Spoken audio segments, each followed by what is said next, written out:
నమస్కారం.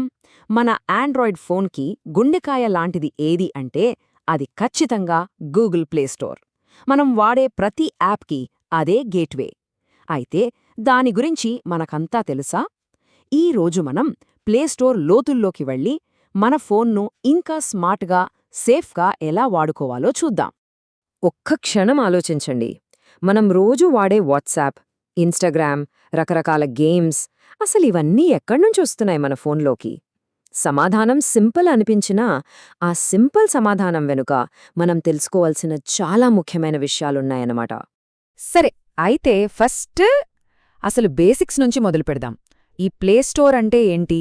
కేవలం apps download చేసే ఒక ప్లేస్ మాత్రమేనా, లేక అంతకంటే ఇంకేమైనా ఉందా? Let's find out.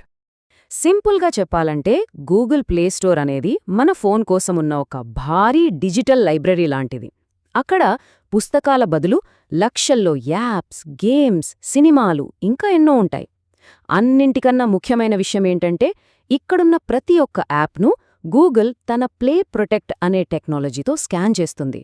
అంటే ఒక సెక్యూరిటీ చెక్ తరువాతే లోపలికి అనుమతిస్తుందన్నమాట. అందుకే ఇది మనకు అత్యంత నమ్మకమైన సోర్స్. ఓకే, ఇప్పుడు మనము ఒక కొత్త ఫోన్ కొన్నామనుకుందాం. బాక్స్ ఓపెన్ చేశాం, యాప్స్ డౌన్లోడ్ చేసుకోవాలి. మరి దానికి మనం వేయాల్సిన మొదటి అడుగేంటి? దాని గురించి ఇప్పుడు చూద్దాం. కొత్త ఫోన్లో ప్లే స్టోర్ని స్టార్ట్ చేయడం చాలా సులభం. ఇక్కడ చూపిస్తున్నట్టు మీ ఫోన్లో ఆల్రెడీ ఉన్న ప్లే స్టోర్ యాప్ ఓపెన్ చేసి మీ గూగుల్ ఈమెయిల్, పాస్వర్డ్తో సైన్ ఇన్ చేస్తే చాలు. ఒక్కసారి ఈ ప్రాసెస్ అయిపోయిందంటే ఇక లక్షల యాప్స్ మీ చేతిలో ఉన్నట్టే. రైట్. ఇప్పుడు మనం చాలా ముఖ్యమైన విషయానికొస్తున్నాం. అదే యాప్ సెక్యూరిటీ. ఎందుకంటే మనం ఫోన్లో ఇన్స్టాల్ చేసే యాప్స్ అన్నీ ఒకే రకంగా ఉండవు. ఆ తేడా ఏంటో తెలుసుకోవడం మనందరికీ చాలా అవసరం. టెక్నికల్గా చెప్పాలంటే మనం ఫోన్లో వాడే ప్రతి యాప్ ఒక ఏపీకే ఫైల్. మనం ప్లేస్టోర్ నుంచి యాప్ డౌన్లోడ్ చేసినప్పుడు గూగుల్ ఈ ఏపీకే ఫైల్ను మన ఫోన్లో సేఫ్గా ఇన్స్టాల్ చేస్తుంది. అంతా బాగానే ఉంది. కానీ ఇదే ఏపీకే ఫైల్ను మనం ప్లేస్టోర్ నుంచి కాకుండా ఏదో వెబ్సైట్ నుంచి డౌన్లోడ్ చేస్తే ఏమవుతుంది? అసలు సమస్య, అసలు ప్రమాదం అక్కడే మొదలవుతుంది. ఇక్కడ చూడండి, ఈ తేడా చాలా స్పష్టంగా ఉంది. ఒకవైపు ప్లేస్టోర్ నుంచి వచ్చే యాప్స్ గూగుల్ సెక్యూరిటీ చెక్ చేసి సేఫ్ అని సర్టిఫై చేసినవి. మరోవైపు ఇంటర్నెట్లో దొరికే ఏపీకే ఫైల్స్. వాటిని ఎవరు తయారు చేశారో తెలీదు, వాటిలో ఏముందో తెలీదు. వాటిలో ప్రమాదకరమైన వైరస్లు, మాల్వేర్ ఉండే ఛాన్స్ చాలా ఎక్కువ. ఈ హెచ్చరికను అస్సలు తేలిగ్గా తీసుకోవద్దు. తెలియని సోర్సుల నుంచి ఏపీకేలను ఇన్స్టాల్ చేయడమంటే మన ఇంటి తాళం చెవుల్ని మనమే ఒక దొంగకిచ్చినట్టు. దీనివల్ల మన పర్సనల్ ఫోటోలు, బ్యాంక్ డీటెయిల్స్, పాస్వర్డ్లు అన్నీ ప్రమాదంలో పడతాయి. ఓకే, ఈ ప్రమాదాల గురించి విన్నాక భయపడాల్సిన అవసరం లేదు. ఎందుకంటే మన ప్లేస్టోర్ అకౌంట్ను భద్రంగా ఉంచుకోవటానికి మన చేతుల్లోనే కొన్ని పవర్ఫుల్ టూల్స్ ఉన్నాయి. ముఖ్యంగా ఇంట్లో పిల్లలు మన ఫోన్ వాడుతున్నప్పుడు ఇవి చాలా ఉపయోగపడతాయి. ఇది చాలామంది తల్లిదండ్రులను వేధించే ప్రశ్న.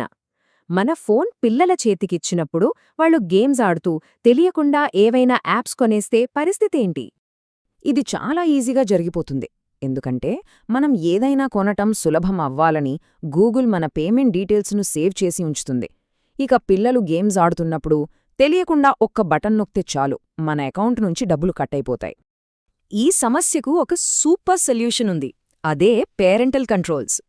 ఈ స్లైడ్లో చూపించినట్టు ప్లే స్టోర్ సెట్టింగ్స్లోకి వెళ్ళి ఒక పిన్ సెట్ చేయడం ద్వారా పిల్లలు ఏ యాప్స్ చూడాలి, ఏవి చూడకూడదు అనేది మనం కంట్రోల్ చేయొచ్చు. ఇక పూర్తి భద్రత కోసం ఇది ఫైనల్ స్టెప్. ఈ ఒక్క సెట్టింగ్ను ఎనేబుల్ చేస్తే చాలు, ఈ ఫోన్లో జరిగే ప్రతి కొనుగోలుకు అంటే ₹1 ట్రాన్సాక్షన్ కూడా మన గూగుల్ పాస్వర్డ్ ఎంటర్ చేయాల్సుంటుంది. సో ఇక యాక్సిడెంటల్ పర్చేజెస్కి ఛాన్సే ఉండదు. సరే, మనం ఎన్ని జాగ్రత్తలు తీసుకున్నా కొన్నిసార్లు టెక్నాలజీ కదా చిన్న సమస్యలు రావడం సహజం. ఇప్పుడు ప్లేస్టోర్లో చాలామంది ఫేస్ చేసే ఒక కామన్ ప్రాబ్లం, దానికి సొల్యూషన్ ఏంటో చూద్దాం. మనలో చాలామందికి ఈ అనుభవం ఉండే ఉంటుంది. ఏదైనా యాప్ డౌన్లోడ్ చేస్తుంటే అది గంటల తరబడి డౌన్లోడ్ పెండింగ్ అని చూపిస్తూ ఉంటుంది. అబ్బా, ఎంత చిరాకొస్తుందో కదా! ఈ సమస్యని ఎలా ఫిక్స్ చేయాలో చూద్దాం. ఈ ప్రాబ్లం వచ్చినప్పుడు ఇక్కడ చెప్పిన స్టెప్స్ ఫాలో అవ్వండి. ఫస్ట్, మీ ఇంటర్నెట్ కనెక్షన్ చెక్ చేయండి. అప్పటికీ సమస్య పోకపోతే ఒకసారి ఏరోప్లేన్ మోడ్ ఆన్ చేసి ఆఫ్ చేయండి. ఇంకా ఫైనల్గా ప్లేస్టోర్ యాప్ సెట్టింగ్స్లోకి వెళ్ళి క్లియర్ క్యాష్, క్లియర్ డేటా చేస్తే ఈ సమస్య 99% సాల్వ్ అయిపోతుంది. సరే, మరి ఇప్పటివరకు మనం చర్చించిన దాంట్లోంచి గుర్తుపెట్టుకోవాల్సిన మెయిన్ పాయింట్స్ ఏంటి? 1. ప్లేస్టోర్ మనకు సేఫెస్ట్ ఆప్షన్. 2. ఇంటర్నెట్ నుంచి దొరికే ఏపీకే ఫైల్స్కి అస్సలు దూరంగా ఉండాలి. 3. పేరెంటల్ కంట్రోల్స్ వాడి మన అకౌంట్ను సెక్యూర్ చేసుకోవాలి. 4. చిన్న చిన్న ప్రాబ్లమ్స్ వస్తే మనమే ఈజీగా సాల్వ్ చేసుకోవచ్చు. ఇక ముగించే ముందు ఈ ఒక్క ప్రశ్న గురించి ఆలోచిద్దాం. మన ఫోన్లో ఉన్న యాప్స్ మన పర్సనల్ డేటాని ఎంతవరకు కాపాడుతున్నాయి? ఈరోజు మనం నేర్చుకున్న విషయాల వెలుగులో మన డిజిటల్ లైఫ్లో కొంచెం ఎక్కువ జాగ్రత్తగా ఉందాం.